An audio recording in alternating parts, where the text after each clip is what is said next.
Hi, welcome to Akilandeswari சமையல். இன்றைக்கி உங்கள் அகிலாண்டீஸ்வரி சமையலில் ஒரு இட்லி தோசைக்கு டிஃபனுக்கு தொட்டு சாப்பிட்ற மாதிரியான ஒரு சட்னி செய்ய போகிறோம். இந்த சட்னிக்கு என்னென்ன பச்சை வெங்காய சட்னி. இந்த சட்னிக்கு பேர் பச்சை வெங்காய சட்னி. இது எப்படி செய்கிறதுன்னு பார்க்கலாம். இந்த சட்னி அவ்வளோ டேஸ்ட்டாக இருக்கும். ஈஸியாகவும் செஞ்சிடலாம். வாங்க எப்படி செய்கிறதுன்னு பார்க்கலாம்.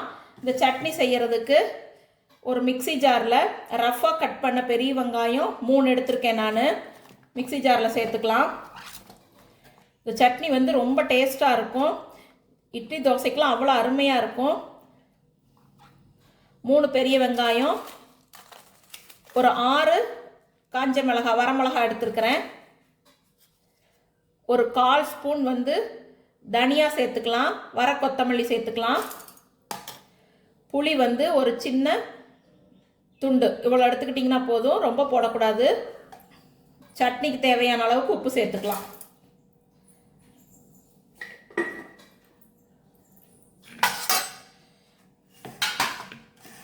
இதையெல்லாம் நைஸாக மிக்சியில் அரைச்சிட்டு அதுக்கப்புறம் பார்க்கலாம்.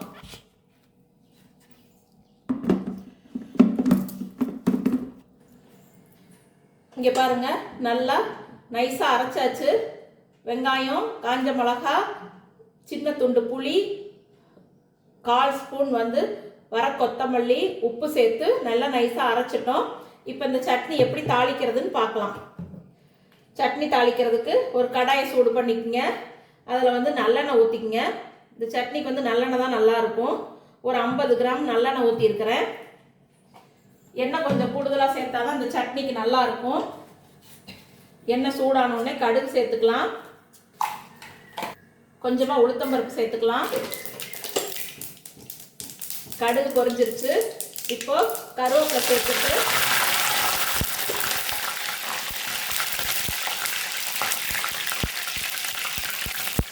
நம்ம அரைச்சி வச்ச சட்னியை இதில் சேர்த்துடலாம்.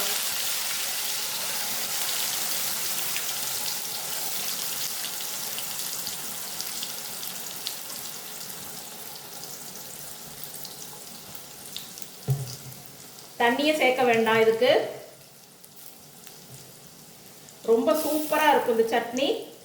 இந்த சட்னி இட்லி தோசைக்கும் இல்லாமல் சாப்பாட்டு கூட நம்ம பிசைஞ்சு சாப்பிட்டோம்னா அவ்வளோ அருமையாக இருக்கும். தயிர் சாதத்துக்கும் தொட்டு சாப்பிட்லாம். செஞ்சு ஃப்ரிட்ஜில் வச்சுட்டிங்கன்னா, செஞ்ச அன்னைக்கு வெளியில் வச்சு சாப்பிட்டுட்டு மறுநாள் ஃப்ரிட்ஜில் வச்சுட்டிங்கன்னா ஒரு 4-5 நாளைக்கு கூட கிடவே கிடாது. எப்பையும் ஒரே மாதிரி சட்னி செய்கிறதுக்கு இந்த மாதிரி கொஞ்சம் வித்தியாசமாக செஞ்சீங்கன்னா வீட்டில் இருக்கிறவங்களும் நல்லா விரும்பி சாப்பிடுவாங்க.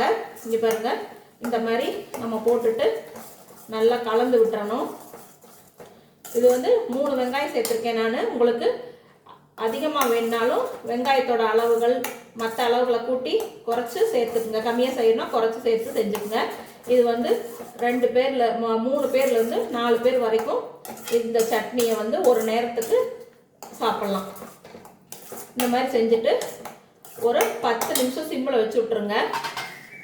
10 நிமிஷம் சிம்மில் வச்சு ஒரு தட்டு போட்டு மூடிடலாம். 10 நிமிஷம் கழித்து சட்னி ரெடி ஆயிரும். அதுக்கப்புறம் சட்னி எப்படி இருக்குதுன்னு நான் காட்டுறேன்.